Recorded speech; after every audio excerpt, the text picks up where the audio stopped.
We are here at Ron Salada's house for Driveway Bonsai, and I wanted you to see the amount of cars that are here and coming up on the place now.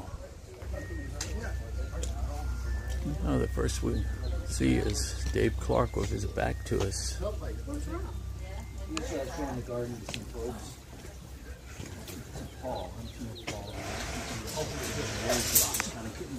Told me to bring the Japanese pine in here. Yeah.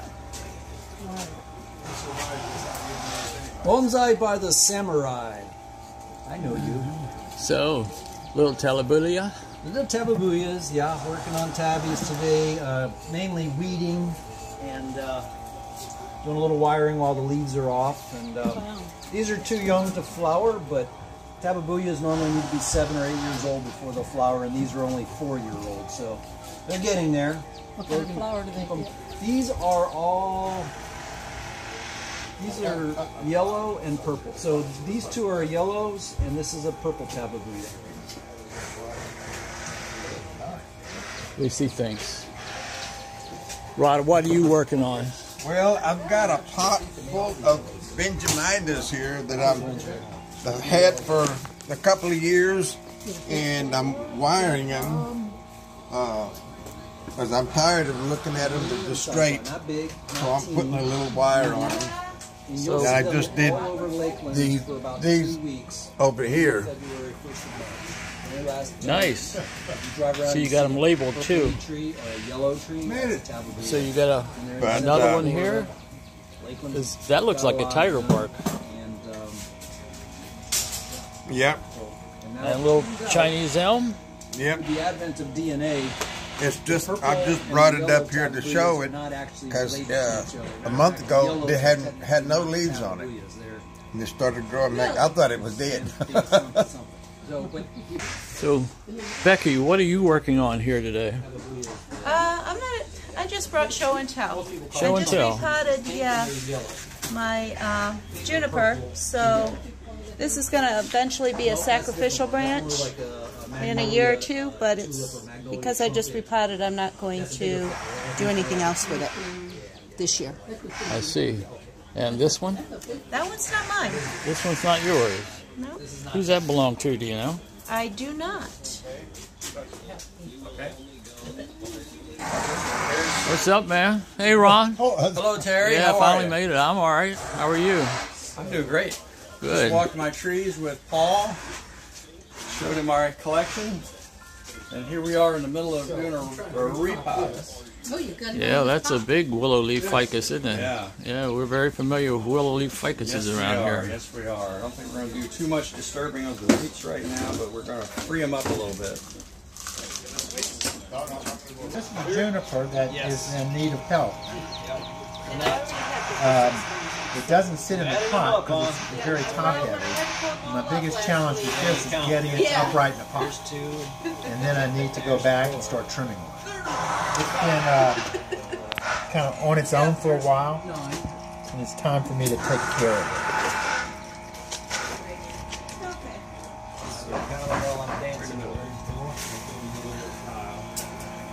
it. Paul, how long have you been in bonsai? Well, I started with bonsai probably 15, 20 years ago. The last 4 or 5 years have been a hiatus. Hiatus? A hiatus. And I need to get back. Hiatus? He's on sabbatical. I was on a sabbatical. Okay, we'll call it that. Or I was neglectful. Finding your inner.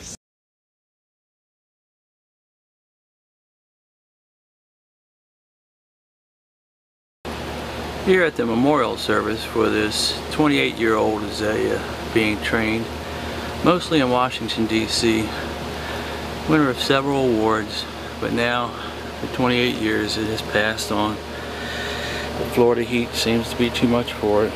Of course, me trying to make things better for it hasn't helped. But here it is, all dried up, attached to this white coral stone, and inside There's a small Chinese elm right there where the moss is. There'll be a lot more moss put on here to kind of cover this up, and eventually the elm will come out of there and keep going. And once it gets up to that layer, then it's twisted towards the back, and then it comes out where those other branches come out on the top. So that's it for now. You just heard the story of how this little Chinese elm began. It went from that pot to this slab. You can see how it's increased in its size. Then later on it joined up with these two other little Chinese elms. But just to remind you what it looked like, that old dead azalea there, giving it a new direction. And eventually it was planted in this brown Tokonomi pot that you'll see a little bit later, and you've already seen it, but you'll see it a little bit later and hear about it in the film. Another shot of the other two Chinese elms. And here's the Chinese elms in 2020 coming together on that white slab. Here they are at my new place. I tried them in this blue pot for a moment.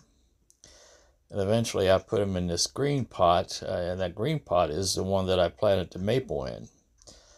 But then I put this grouping in this white pot that the maple was in. This is the original pot that the ficus that the story you're going to be hearing about was in. This is the Chinese elm. It went to church with me one Sunday. And then this ficus group, which is the one on the left, is the one that got sold. It also went to church with me. Fortunately, it's deceased now. But here how it looked in the brown pot when it got sold. And here's another shot of it. It really had a big base. It was very healthy. But here we go.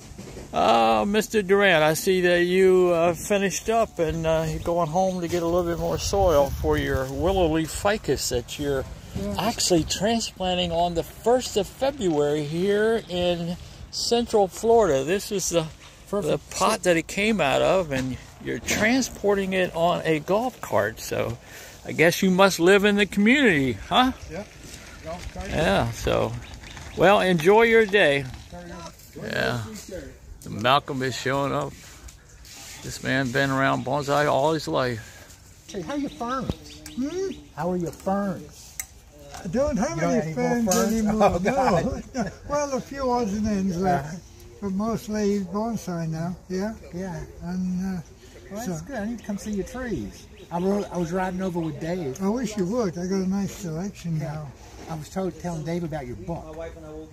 Oh, yeah? Yeah, I said, you go read it. It's an interesting book. Good, good. Yeah. Maybe I could stop by today and take a look at trees. Sorry? I'm saying maybe I can stop by and see your trees today. I wish you would. Okay, I excellent. Wish you would. Yeah, I would All like right. to. Where around here are you? Are you nearby? Well, I'm right opposite the clubhouse. You know where the I know clubhouse clubhouse. is? Yeah. Yeah. Go in front of the clubhouse. We can go together when you go. Yeah. In front of the clubhouse, and then make the first left and the first left. Okay. We're going to thin out the needles a little bit, let more sun get into those dormant buds, so that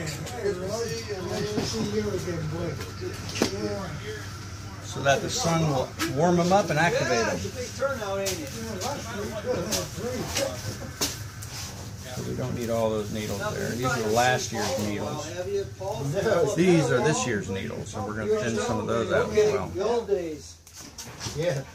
Years before I was born, right? We have one here, one here. We're just going to leave all, look at all the buds here. So we'll leave this like it is until the springtime. Okay? Okay. When these start growing and extending and start developing needles, that's when we're going to cut these back.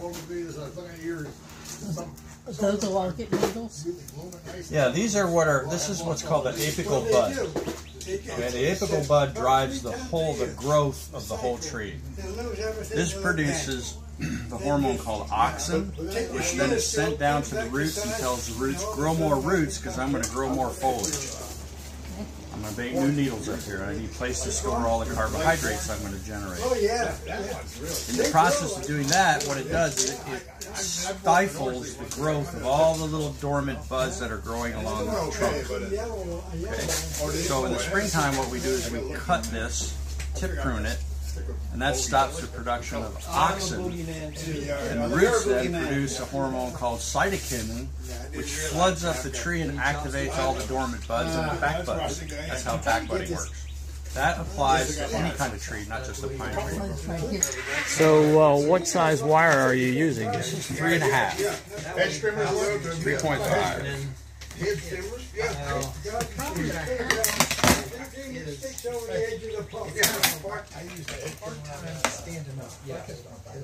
Muggles. Well, Stop it.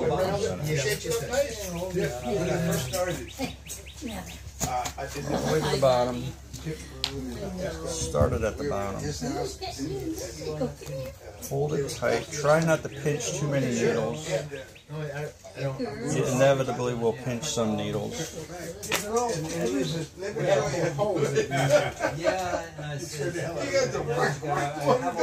She's got a little snaggle tooth. Yes, he does. My other boxer had Did he? a couple of those.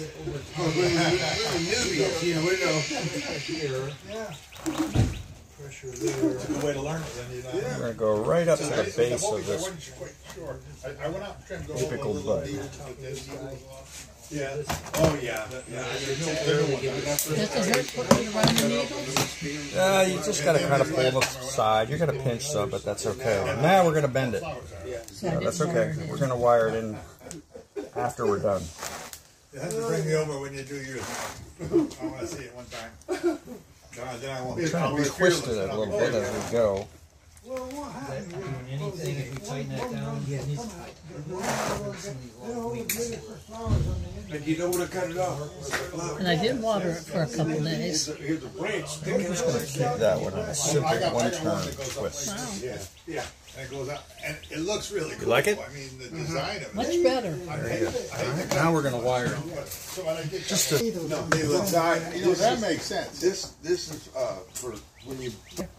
And he had it in his lanai, in a corner, way too hot, way too dry, and no lost water. all the leaves. So he sees me. I said, "How's your tree doing?" He said, "Not good." I said, "Well, let me look at it." I went in his house. I looked at it. I said, "Let me take it home, clean it up. I'll bring it back to you." So I cleaned it up. I kept it a couple of weeks till it started to bud out. I took it back to him, and he said, "Okay." I gave instructions: water it, set it outside on your steps so it's outside, get some air. Do that a few times a week, at least twice a week. So what does he do? So next time I'm up at Rod's and I see Rod with this pot. And I said, "Rod, where'd you get that pot?" "I know that pot." "Oh, I got it from Charlie Ham." I said, "You got that from Charlie Ham?" It had a beautiful willow leaf ficus. I said, "What did it cost you?" "Oh, I traded him a cushion for hemorrhoids that you see on the legs." There you go. Yeah, I had a donut. Oh, that thing's 25. A hemorrhoid donut. That's how we ended up with that. Dave Clark called this the after party to the one at Ron Salata's house. There's Dave and Malcolm and Paul. Malcolm has a beautiful selection of bonsai. We're going to take a closer look at some of these. The other one's really nice, the big one. I'm looking for the right kind of Nia. Yeah, Nia bushy folia. These people at Cypress Lakes really almost have an advantage because they have so many bonsai artists right here in the community. I can do something with it one of these days. got a lot of nice movement to the trunk. Yeah.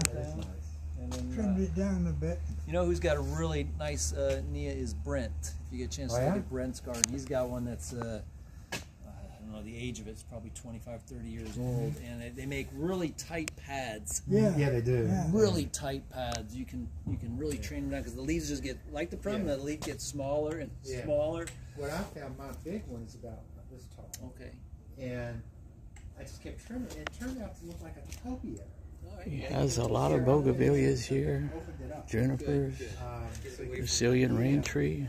But they make good Make a topiary. beautiful topiary. Make good topiary, make good Benjamina. hedges and shrubs. I think in Puerto Rico, they Willow use leaf ficus. hedges like we would use a boxwood. Another and things. They put in front of Benjamina. their house and they cut them with straight across. Another an edge and bougainvillea. shove You could do that. Another It's bougainvillea. Puerto Rican.